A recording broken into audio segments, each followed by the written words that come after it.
இந்த போராட்டம் 2 வருடம் முடிந்து கடந்த 2 நாட்களுக்கு முன்னால், அதாவது 2 ஜூலை 2025 அன்று 3வது வருடத்தில் அடியெடுத்து வைக்கிறது.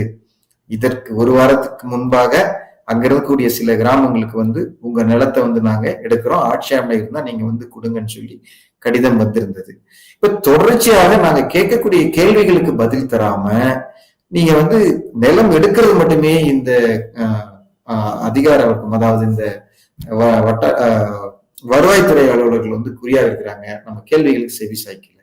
அதனால இந்த 3ஆம் ஆண்டு துவக்கத்தின் அன்னைக்கு அங்க போயிட்டு நீங்க எங்க கேள்விகளுக்கு பதில் கொடுத்தாதான் நாங்க இங்க இருந்து போவோம் அப்படிங்கிற அந்த ஒரு ஒற்றை கோரிக்கையை வச்சு அங்கேயே உள்ளிருப்பு நடத்திட்டு இருந்து அன்று இரவு முழுவதும் கழிவறை பயன்படுத்த முடியாத அளவுக்கு தண்ணீர் வர்றதை நிறுத்தி மக்களை எவ்வளவு சித்திரவதைப்படுத்தணுமோ அந்த அளவுக்கு பண்ணிட்டு, அடுத்த நாள் இன்னும் மீதமுள்ள மக்கள் கிராமத்திலிருந்து நேற்று அங்க வரும் பொழுது அவர்களையும் கைது செய்து வெவ்வேறு இடத்துல அடைச்சு வச்சு தொடர்ந்து பல்வேறு இன்னல்களை கொடுக்கும்போது வேற வழியே இல்லாம இந்த போராட்டத்தை நேற்று அங்கிருந்து விட்டுட்டு கலைஞ்சு போகக்கூடிய சூழல் ஒரு காணொலி பார்த்திருந்தேன்.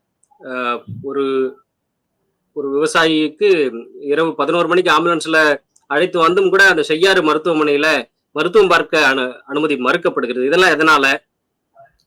இது அதான் தொடர்ச்சியாக இந்த சிப்காட் சம்பந்தமாக பேச வேண்டிய நபர்கள் வருவாய்த்துறை, காவல்துறைக்கு இதுக்குள்ள பேசுறதுக்கு இடமே கிடையாது. ஆனா தொடர்ந்து காவல்துறை அத்துமீறல் வேலை, அன்னைக்கு குற்ற சட்டம் போட்டதுல இருந்து இன்னைக்கு வரைக்கும் இந்த காவல்துறை தேவையில்லாம விஷயத்துல மூக்க நுழைச்சுக்கிட்டு இருக்கிறதே வேலையா இருக்குது. காவல்துறை தான் இந்த நாட்டை ஆளுது அப்படிங்கிற அந்த திமிர்த்தனம் இந்த காக்கி சட்டைகள் தொடர்ந்து இருந்துகிட்டு இருக்குது. இது மிக மிக வன்மையாக கண்டிக்கத்தக்கது.